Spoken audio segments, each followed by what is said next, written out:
So in this video, we're gonna go over how we can use this program to trade.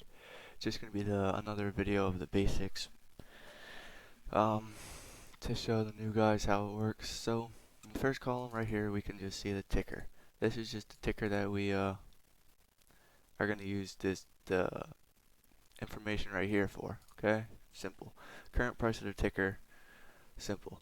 Entry price is where you want to set your alerts. For if the ticker does hit this price, you can take an entry in it if it lines up with your personal analysis as well. Okay, pretty simple. Just the entry price of where you will enter into the contracts or shares if that's what you're trading. Take profit is simply just where you're gonna close the position. Stop loss, another simple thing. This is still I'm still optimizing the stop loss, but when everything's all good, the stop loss is just the stop loss, close the position, okay? Now the reversion probability is the probability of the trade hitting take profit within 60 days before it hits stop loss, okay? So it's the probability of hitting take profit within 60 days before hitting stop loss. If it takes longer than 60 days, the trade's also unsuccessful. That gets accounted into this reversion probability. Entry strength is pretty much the strength of it's pretty much the percent chance you're going to be able it's the percent chance that you're not going to lose money.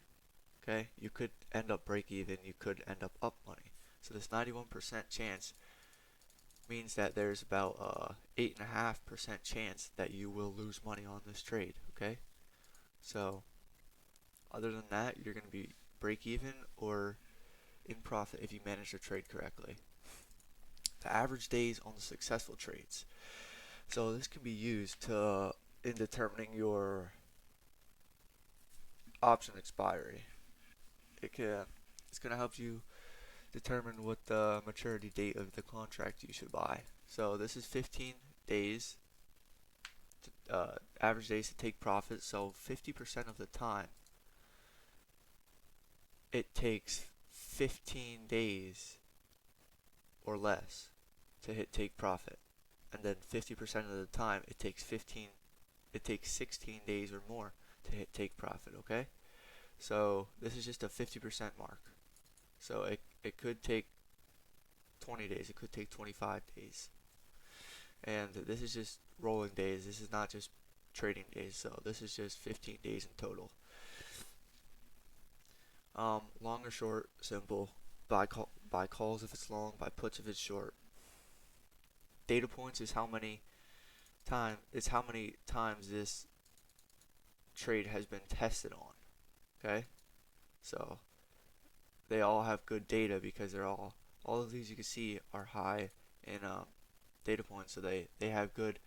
The probabilities are not like going to be like skewed at all because there's an outlier.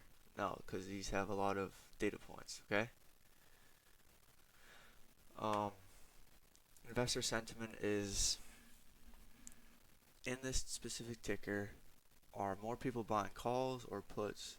And typically, a stock should be at normal put volume because most people are long shares, so or are long in the stock, so they buy options to hedge their position for downside. So it should typically be normal put. So neutral means that there's technically a little bit more call buying than put buying in an average market.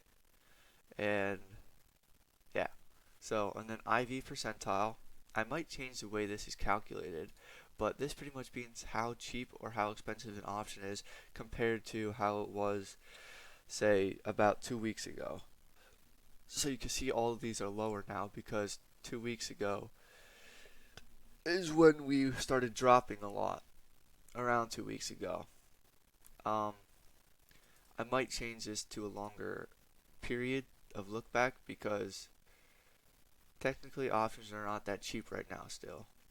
But That's for a later date. Call and put walls is pretty much just where the stock is going to hit resistance is at. So yeah, that's all that's all it means. These are all resistances on the stock because there's high open interest on these contracts per se. Okay? So that's pretty much how this works. It's not too complicated. Um, yeah, if you have any questions, just feel free to ask anybody in the chat.